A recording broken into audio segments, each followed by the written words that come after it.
ఓం శ్రీ గురుభ్యో నమః. హరి ఓం. ఘనానాం త్వా గణపతిగుం భవామహే కవిం కవీనాముపమశ్రవస్తమం జ్యేష్ఠరాజం బ్రహ్మణాం బ్రహ్మణస్పత ఆనశృణ్వన్నోతభే సిద్ధసాధనం. శ్రీమహాగణాధిపతయే నమః. శ్రీమహాసరస్వత్యై నమః. శ్రీగురుభ్యో నమః. హరి ఓం. జగతం పితరం వందే పార్వతీ పరమేశ్వరం. సర్వం జగదాంబికానుగ్రహగడాక్షఫలసిద్ధ్యర్థం. అందరికీ కూడా పరాభావనవ సంవత్సర శుభాకాంక్షలు. ఈ సంవత్సరం అంతా కూడాను ప్రతి ఒక్కరూ ఆనందకేలి విలాహితాలతో అనుకున్నటువంటి పనులు పూర్తి చేస్తూ ధర్మమైనటువంటి కార్యక్రమాల్లో అత్యంత విరివిగా పాల్గొంటూ సధర్మాన్ని పరిరక్షిస్తూ పరిపూర్ణమైనటువంటి కార్యక్రమాలు దిగ్విజయం గావిస్తూ మీ యొక్క మనోవాంఛనలు పరిపూర్తిగా జగదాంబిగా తీర్చాలని కోరుకుంటూ ఈ పరాభావనవ సంవత్సరం కాలమాన పరిస్థితుల ప్రకారంగా దేశ భవిష్యత్తు ఏ విధమైనటువంటి విధి విధానాలతో ఈ సంవత్సరం ఉండబోతోంది అనేటువంటి విషయాన్ని పంచాంగ శ్రవణంలో మనం వివరించుకున్నట్లయితే కనుక 9 గ్రహాలు వాటి వాటి యొక్క స్థితానుసారము రాజు, మంత్రి, సైన్యాధిపతి, రసాధిపతి, ధాన్యాధిపతి, ఆర్ఘ్యాధిపతి, మేఘాధిపతి, రసాధిపతి, నీరసాధిపతి అనేటువంటి పదవులు ఈ 9 గ్రహాల్లో ఎవరెవరికి ఇస్తున్నారు, దీనివల్ల మన యొక్క భారతదేశం యొక్క స్థితిగతులు ఏ విధంగా ఉండబోతున్నాయి, రైతు క్షేమదాయకంగా ఉన్నాడా లేదా, సకాలంలో వర్షాలు పడేటువంటి సూచనలు ఉన్నాయా, పెను ప్రమాదం గురించి ఏదన్నా విపత్తుమైనటువంటి వైరస్లు ఏమైనా ప్రవేశించేటువంటి అవకాశాలు ఉన్నాయా, ఉగ్రవాద దాడులు కానీ అసాంఘిక కార్యక్రమాలు కానీ విరజిల్లుతాయా, విపరీతమైనటువంటి ధోరణి కలుగుతుందా, అసలు రాజకీయంలో ఎటువంటి మార్పులు సంభవిస్తాయి అనేటువంటి విషయాన్ని మనం ఒక్కసారిగా పరిశీలన చేద్దాం. ఇందులో ఈ సంవత్సరంలో రాజుగా గురుగ్రహానికి రాజస్థానాన్ని ఇవ్వడం వల్ల రాజకీయం అత్యంత మనోరంజితంగా ఉంటుంది. రాజకీయంలో ఎప్పుడూ లేని కొత్త కొత్త పొంతలను చూస్తారు, వినూత్నమైన మార్పులు జరుగుతాయి. అంతేకాకుండా ఏ రాజకీయ నాయకుడిని కూడా ప్రజలు నమ్మేటువంటి ధోరణి కనబడదు. రాజకీయ నాయకులు స్వలాభం కొరకు మాత్రమే పనిచేసేటువంటి ఆలోచనలు కలుగుతున్నాయి. ఈ రాజస్థానం గురుడికి ఇవ్వడం వల్ల ఇతర దేశాలన్నీ కూడా మన దేశం యొక్క ఖ్యాతి అనేటువంటిది పెరుగుతుంది. ఆ ఖ్యాతి పెరగడంతో మన దేశం వైపు తొంగి చూడడము, క్రీడా రంగాల్లో మనదంటూ ఒక ప్రత్యేకమైన గుర్తింపు ఏర్పడటం అనేటువంటి ఈ సంవత్సరం జరుగుతుంది. పైగా మన భారతదేశ చరిత్ర ఈ సంవత్సరం ఖచ్చితంగా అన్ని దేశాలు పాకి భారతదేశం యొక్క ఖ్యాతి అనేటువంటిది నిలబడే స్థాయిలో ఉంటుంది. అంతేకాకుండా మంత్రిస్థానం కుజుడికి రావడం వల్ల బంగారము, ఎత్తడి, పత్తి, బొగ్గు వీటి ధరలు అమాంతం పెరగడం, పైగా ఆలోచన విధానాల్లో వర్తకుల యొక్క ఆలోచన విధానాల్లో అన్నీ కూడా మారడం, కొత్త కొత్త టెక్నాలజీ అనేటువంటి అభివృద్ధి చెందడం జరుగుతోంది.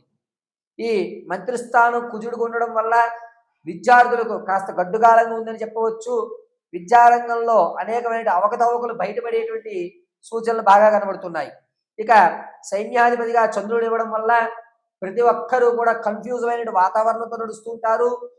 వచ్చేటువంటి మే దగ్గర నుంచి ప్రారంభం చేసుకున్న అక్టోబర్ వరకు కూడాను అనేక రకమైనటువంటి కొత్త వ్యాధులు చెవి చూసేటువంటి విషయం ఈ భారతదేశానికి కనబడుతోంది. ఈ కొత్త వ్యాధులు చర్మానికి సంబంధించి కానీ ముక్కుకు సంబంధించి కానీ అనేకమైనటువంటి ఇబ్బందులు కలిగే విధంగా గోచరిస్తోంది.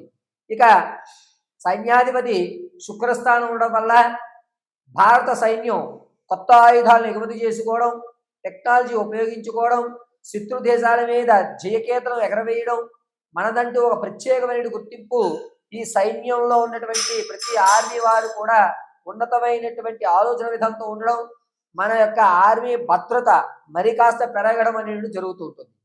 ఆర్ఘ్యాధిపతి చంద్రుడు అవుతూ ఉండడం వల్ల పంటల్లో కాస్త ఇబ్బందులు కలుగుతున్నాయి. కొత్త కొత్త పొంగణాలకు వెళ్ళి రసాయనాలతో మాత్రమే పంటలు ఎక్కువ పండేటువంటివి, భూసారం తగ్గిపోయేటువంటి అవకాశం లభిస్తోంది. ఇక మేఘాధిపతి చంద్రుడు అవుతూ ఉండడం వల్ల వర్షాల్లో ప్రభావంలో సకాలంలో పడవలసిన వర్షాలు అకాల వర్షాలుగా పడటం, లేదా వడగళ్ళ వాళ్ళు రావడమే కానీ వాతావరణంలో అనేకమైన మార్పులు రావడం వల్ల కుండపోతగా వర్షాలు కురిసి రైతుకి ఇబ్బందిదాయకమైన వాతావరణం కలుగుతూ ఉంటుంది. ఇక రసాధిపతి సూర్యుడు అవుతూ ఉండడం వల్ల పళ్ళ యొక్క ధరలు పెరుగుతాయి. అదేవిధంగా చెప్పులు, తోళ్ల పరిశ్రమల యొక్క ధర పెరుగుతుంది. ముఖ్యంగా ఇనుము, స్టీలు, అదేవిధంగా సిమెంటు, వీటి ధరలు ఆకాశాన్ని అందేటువంటి అవకాశం ఎక్కువగా లభిస్తోంది. నీరసాధిపతి గురుడు అవుతూ ఉండడం వల్ల శీతల పానీయాలు, మద్యము, వీటి యొక్క ధరలు కాస్త తగ్గుతాయి. అంతేకాకుండా కొబ్బరి బొండాలని కానీ, శీతల పానీయాలు కానీ, ఈ యొక్క ఆహార పదార్థాలు కానీ రేట్లు కాస్త దిగి వచ్చేటువంటి అవకాశం గోచరిస్తూ ఉంటుంది. ఇక ఈ సంవత్సరంలో ఎక్కడా కూడా గ్రహణాలు అనేటువంటివి లేవు. మన భారతదేశంలో ఈ సంవత్సరంలో 3 గ్రహణాలు కూడా మనకి కనబడటం లేదు. ఎటువంటి నియమాలు కూడా ఈ సంవత్సరంలో పాటించవలసిన అవసరం లేదు. ఇక ముహూర్తాల విషయానికి వస్తే మూడాలు అనేటువంటివి 15వ తారీఖు జూలై నుండి ఆగస్టు 17వ తారీఖు వరకు కూడా గురుమూఢమి, శుక్రమూఢములు కలుస్తున్నాయి. ఈ మూడాలు అనేటువంటి వాటిలో వివాహము, ఉపనయనము, గృహప్రవేశము, మట్టి పనులు, భూమి పూజ, ఈ 5 కార్యక్రమాలు చేయడానికి అవకాశం లేదు. అయితే ఈ సంవత్సరం అంతా కూడాను ఉన్నతమైనటువంటి స్థితిగతులు, మార్పులు అనేటువంటి చర్యలు సంభవిస్తున్నాయి. ఈ సంవత్సరంలో మన భారతదేశ యొక్క ఖ్యాతి పెరగడం, దాంతో పాటుగా అనేక రంగాలలో ఊహించినటువంటి పథకాలు మన వాళ్ళు సాధించడం జరుగుతుంది. భారతదేశ పటుత్వం, భారతదేశం యొక్క గౌరవం అనేటువంటిది ఈ సంవత్సరం దిశలు వ్యాపించి భారతదేశానికి ఒక ప్రత్యేకమైనటువంటి గుర్తింపు మాత్రం లభిస్తుంది. ఈ సంవత్సరం అందరూ కూడా ఆయురారోగ్య మనోవాంఛలు పొందుతూ ఉండాలని కోరుకుంటూ, పరాభావన సంవత్సరం ప్రతి ఒక్కరికి కూడా శుభాన్ని కలగజేయాలని మనస్ఫూర్తిగా జగదాంబిక దుర్గీ కటాక్షం కలగాలని కోరుకుంటూ మీ యొక్క అందరికీ కూడా పరాభావనామ సంవత్సరం శుభాకాంక్షలు తెలియజేయడం జరుగుతుంది. అందరికీ కూడా పరాభావనామ సంవత్సర శుభాకాంక్షలు. ఈ సంవత్సరంలో ఏ రాశి వారి యొక్క ఫలితాలు ఏ విధంగా ఉండబోతున్నాయి, ఏ రాశి వారు ఆర్థికంగా స్థిరత్వాన్ని ఏర్పరచుకుంటున్నారు, ఈ సంవత్సరం అన్నా సరే అప్పుల బాధ నుంచి గట్టెక్కేటువంటి అవకాశం ఉంటుందా, నరఘోష ప్రభావం ఎక్కువగా ఉన్నటువంటి వాళ్ళు ఎటువంటి నివారణలు చేయాలి, అంతేకాకుండా మేషం నుంచి మొదలు పెట్టుకుని మీనరాశి వరకు కూడా ఏ విధమైన ప్రమాదాలు కానీ, శత్రువులు కానీ, అదేవిధంగా మీరు పడేటువంటి అనేక ఇబ్బందుల నుంచి ఏ దేవతామూర్తిని ఆరాధన చేస్తే ఈ సంవత్సరం అంతా కూడా మీకు శుభమైనటువంటి ఫలితాలు లభిస్తాయి అనేటువంటి విషయం. పైగా వ్యాపారాలు ప్రారంభం చేయాలి అనుకుంటే ఈ సంవత్సరంలో ఏ ఏ సమయాల్లో మనం వ్యాపారం ప్రారంభం చేయడానికి అనుకూలంగా ఉంటుంది, ఆ వ్యాపారాలు కూడా ప్రత్యక్షంగా చేయాలా, పరోక్షంగా చేయాలా అనేటువంటి విషయం. తాత ముత్తాతల నుంచి లభించేటువంటి స్థిరాస్తి చరాస్తులు ఏవైనా సరే ఈ సంవత్సరం మనం అందిపుచ్చుకుంటగలుగుతామా లేదా, ఎటువంటి ప్రమాదాల నుంచి మనం బయటపడడానికి ఏవైనా మార్గాలు ఉన్నాయా అనేటువంటి విషయాల్ని మనం ఈ పరాభావన సంవత్సరంలో ఏ రాశి వారి ఆదాయం, వ్యయం, రాజపూజ్యం, అవమానాలు ఏ విధంగా ఉండబోతున్నాయి, ఎవరితో ఎవరు ఏ విధంగా ప్రవర్తిస్తే మన పనులు అవ్వేటువంటి అవకాశాలు లభిస్తున్నాయి, ఈ సంవత్సరం మొత్తానికి కూడా ఉన్నతమైన స్థితిగతులు పొందేటువంటి రాశి ఎవరు అనేటువంటి పూర్తి విషయాల్ని మనం ఒక్కసారి కనుక చర్చించుకుంటే ఆ చర్చలో మేషం నుంచి మొదలు పెట్టుకుని మీనరాశి వరకు కూడా ఆదాయ, వ్యయ, రాజపూజ్య, అవమానాలతో పాటుగా విదేశీ యాగం కానీ, ఇంతకుముందు మీరు విడిచిపెట్టిన బంధాల వల్ల కానీ, కొత్త పరిచయాల వల్ల మీకు కలిగేటువంటి అద్భుత అవకాశాలు కానీ ఏమున్నాయి, ఏమి లేవు అనేటువంటి విషయాన్ని మనం ఏ రాశి వారికి ఆ రాశిగా విడివిడిగా ఎట్టి పరిస్థితుల్లోనూ ల్యాగ్ లేకుండా సింపుల్గా చిన్నగా మనం వివరణ తెలుసుకుందాం. ఈ వివరణ కేవలం గోచార రీత్యా మాత్రమే మీకు తెలియజేస్తున్నాను, వ్యక్తిగతమైన జాతకం కాదు, కేవలము గోచార రీత్యా మాత్రమే మీకు తెలియజేయడం జరిగింది.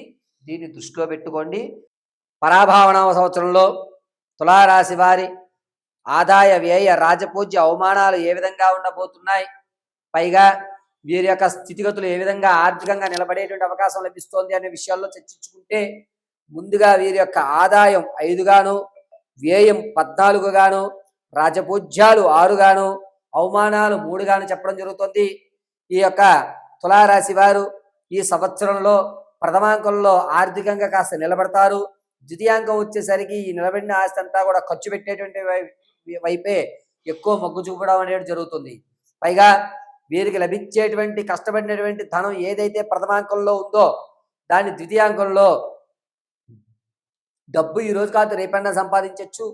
ముందు మనకంటూ మనల్ని రక్షించడానికి కొన్ని బంధాలు బంధుత్వాలు కావాలని సామెత చెప్పి సేవింగ్స్ అమౌంట్ను కూడా ఉడిచిపెట్టేటువంటి అవకాశం ద్వితీయాంకంలో గోచరిస్తోంది. పైగా తులారాశి వారు విదేశాలు వెళ్ళాలి అనేటువంటి ఆలోచన ఉన్నటువంటి వారు ఖచ్చితంగా జూలై 30వ తారీఖు తర్వాత ప్రారంభం చేసుకోండి, అద్భుతంగా కలిసి వస్తుంది. రాజకీయ నాయకులకి ప్రథమాంకం అద్భుతంగా ఉంటుంది, ద్వితీయాంకం కొన్ని ఇబ్బందులు కలుగుతున్నాయి. విద్యార్థుల జ్ఞాపశక్తి కొంచెం తగ్గుతుంది. ఇతర కార్యక్రమాల్లో ఎక్కువ శాతం మీరు పాల్గొంటుంటారు, అందులో కూడా కాస్త అపజయమే ఎక్కువ ఎదురుపడుతోంది. పైగా తులారాశి వారు కష్టే ఫలి అని నమ్మండి. ఇంకొక విషయం, తులారాశి వారు నిత్యము కూడా మెడిటేషన్ చేయడం వల్లే మీలో మీరు ఆత్మస్థైర్యాన్ని ఎంచుకోగలుగుతారు. పైగా ఈ తులారాశి వారి యొక్క ఆలోచనలన్నీ కూడా ఏం కాదులే, జరిగేది చూద్దాం, జరిగిన తర్వాత ఆలోచిద్దాంలే, ముందే ఎందుకు ఆలోచించాలి అనేటువంటి వైరంతో మీరు ఎదురుకు వెళ్ళడం జరుగుతుంది. కాబట్టి తులారాశి వారు ఏ పని ప్రారంభం చేయాలన్నా మీ పూర్వీకులకు నమస్కారం చేసి మీ యొక్క కార్యక్రమాన్ని ప్రారంభం చేయండి అని క్లియర్ కట్గా చెప్పడం జరుగుతోంది. పైగా రియల్ ఎస్టేటు స్టాక్ మార్కెట్లో ధనాన్ని పెట్టాలి అనుకునే ఉద్దేశం ఎవరికైతే ఉందో వారు వచ్చేటువంటి మే, జూన్, జూలై, ఆగస్ట్ ఈ నెలలో కలిసి వచ్చేటువంటి సూచనగా చెప్పవచ్చు. బిజినెస్లు అనేటువంటివి ప్రథమాంకంలో ఎక్కడా చేయొద్దు, ద్వితీయాంకంలో ఖచ్చితంగా చేస్తారు, మీరు నిలబడతారు కూడాను. ఎక్కడైతే ఇది ఉందో మీరు అవమానపడ్డారో అక్కడ వాళ్ళ చేత మీరు శభాష్ అనిపించుకునేటువంటి మాట ద్వితీయాంకంలో లభిస్తుంది. పైగా సంగీత సాహిత్య సినీ కళా పరిశ్రమలో ఉన్న వారికి ద్వితీయాంకమే కలిసి వస్తుంది, ప్రథమాంకంలో ఇబ్బందులు కలుగుతున్నాయి. వివాహం కొరకు ఎవరైతే చూస్తున్నారో వారికి ప్రథమాంకంలో వివాహ యోగం అధికంగా ఉంది. సంతానం కొరకు చూసేవారికి కూడా ప్రథమాంకమే అద్భుతంగా కలిసి వచ్చేటువంటి సూచనగా చెప్పవచ్చు. ఇక ముందు మీరు విడిచిపెట్టినటువంటి స్నేహాలు ఏవైతే ఉన్నాయో ఆ స్నేహాలు మళ్ళా పునరుద్ధరీకరణ చేసి ప్రశాంతంగా ఉన్న మీ కుటుంబ వాతావరణాన్ని మీరే చెడగొట్టుకుని ఇబ్బంది పడి ఎందుకురా నేను పాత స్నేహతాన్ని మళ్ళా పునరుద్ధరీకరణ చేసుకున్నాను తలపట్టుకునేటువంటి అవకాశం ఏర్పడుతోంది. అంతేకాకుండా ఈ తులారాశి వారు మీరు అనుకున్నటువంటి రంగంలో ఉత్తీర్ణత అవ్వడానికి గాను ప్రతిరోజు మెడిటేషన్ చేయండి, కలిసి వచ్చేటువంటి సూచనగా చెప్పవచ్చు. ఈ తులారాశి వారు స్థిరాస్తులు ఏవైతే కొనుగోలు చేద్దాం అనుకుంటున్నారో మీ సొంతింటి కళ ఏదైతే ఉందో అది ప్రథమాంకంలో ఖచ్చితంగా నెరవేరుతుంది. కానీ మీ పేరు మీద కంటే వేరే వాళ్ళ పేరు మీద కొంటే కనుక ద్వితీయాంకంలో వీటిని అమ్ముకోవాల్సిన అవసరం రాదు. కాబట్టి స్థిరాస్తులు కొనుగోలు చేస్తే కనుక మీ యొక్క భార్యను పిల్లల పేర్ల మీద కొనండి, అద్భుతంగా కలిసి వస్తుంది. స్థిరమైనటువంటి ఇంట్లో నాది అనేటువంటి ఇంట్లో మీరు ఖచ్చితంగా ఉండడం జరుగుతుంటుంది. పైగా ఈ తులారాశి వారు ప్రతిరోజు కూడాను ఏదన్నా దత్తాత్రేయ ఆరాధన కానీ లేదా మేధా దక్షిణామూర్తి ఆరాధన కానీ చేయండి, అద్భుతంగా కలిసి వస్తుంది.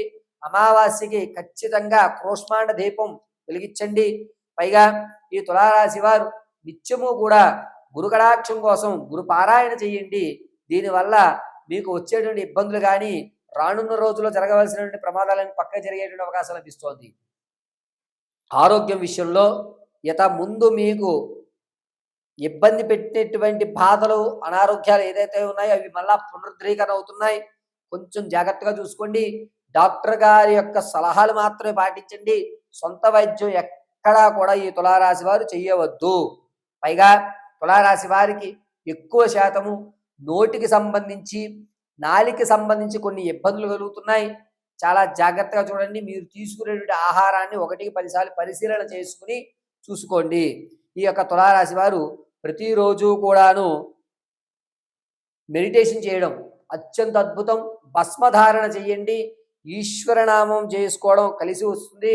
పైగా ఈ తులారాశి వారు మెల్లో నవరత్నాల మాలను కానీ లేదా కెంపు లాకెట్ కానీ ధరించండి, అద్భుతంగా కలిసి వస్తుంది. ఇప్పటి వరకు కూడా మనం ఈ పరాభావనామ సంవత్సరంలో జరిగేటువంటి రాశి యొక్క ఫలితాలన్నిటివి గోచార రీత్యా మాత్రమే చెప్పడం జరిగింది. వ్యక్తిగతంగా మీ యొక్క జాతకాన్ని తెలుసుకోవడానికి కింద స్క్రోల్ అవుతున్న నెంబర్ని సంప్రదించండి. మీ యొక్క జాతకంలో ఎటువంటి దోషాలు ఉన్నా వాటిని అధిగమించడం ఎలాగా, విద్యార్థులు ఉన్నతమైన చదువులు చదువుకోవడానికి ఏ మాలను ధరించాలి, ఉద్యోగ ప్రాప్తి కలగాలి అంటే జాతకంలో ఏమన్నా ఇబ్బందులు కలుగుతున్నాయా, విదేశాలు వెళ్ళాలి అంటే కనుక ఏది శుభమైనటువంటి సమయంగా ఉంటుంది, అంతేకాకుండా మీ యొక్క జాతకంలో అనేకమైనటువంటి ఇబ్బందుల నుంచి ప్రమాదాల నుంచి తప్పేటువంటి అవకాశం ఎప్పుడు ఉంది అనే పూర్తి విషయాన్ని అంతటినీ కూడా పరిశీలించి చెప్పడం జరుగుతుంది. ఒకవేళ మీకు కనుక date of birth, time, place of birth తెలియకపోతే మీ యొక్క ఫోటో ఆధారంగా మీ జాతకాన్ని విశదీకరించి వివరించి చెప్పడం జరుగుతుంది. చాలా వరకు ఆరావాలి కుంకుమ కానీ లేదా సుగంధపరమైన చందనం కానీ మీకు కావాలి, ఆ యొక్క పాజిటివ్ వైబ్రేషన్ మేము తీసుకోవాలనుకుంటే కింద ఉన్న నెంబర్ని సంప్రదించండి. ఆ కుంకుమని మీకు పంపించడం కూడా జరుగుతుంది. సర్వము శ్రీ పరమేశ్వర అనుగ్రహం వస్తు.